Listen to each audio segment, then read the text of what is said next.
What's going on with Fort Hood? Huh?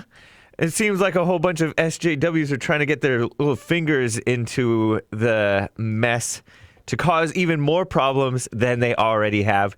And a quick election update. President Trump says people or somebody needs to show some courage. And if so, then he knows who the next administration will be. Him. Nice.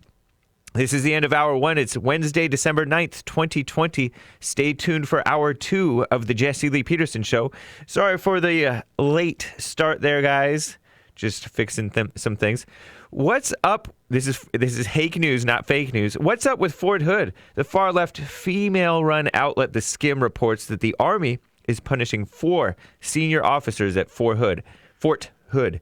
That's in Texas, after an independent panel reviewed the climate and culture at the Army base of about 36,000 soldiers, one of the largest in the U.S.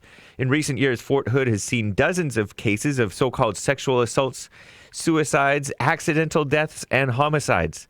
And in 2020, the number of homicides there rose to 5. Higher than the last 4 years combined. One in particular gained national attention, including from politicians and celebrities, disgusting, and prompted this review, actually.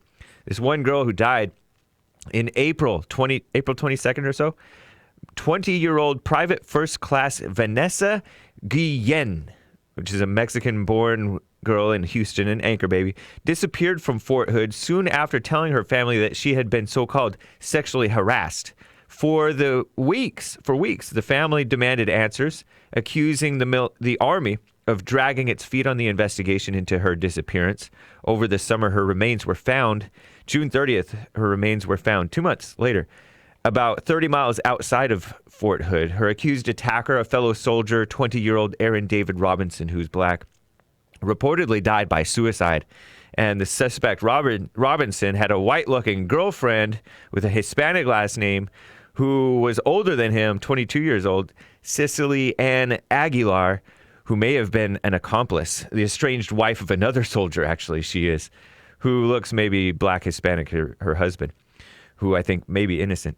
Her story launched a wave, this girl who died launched a wave of hashtag I am Vanessa Guillen posts on social media, ridiculous, from fellow service members sharing their experiences with so-called sexual harassment and assault. Solution? No more women, gays, and transgenders in the military, right? But anyway. Back to the bigger investigation. After 2,500 interviews and 31,000 responses to a survey, this so-called independent panel found that Fort Hood's command climate was a permissive environment for sexual assault and sexual harassment. With men, you just...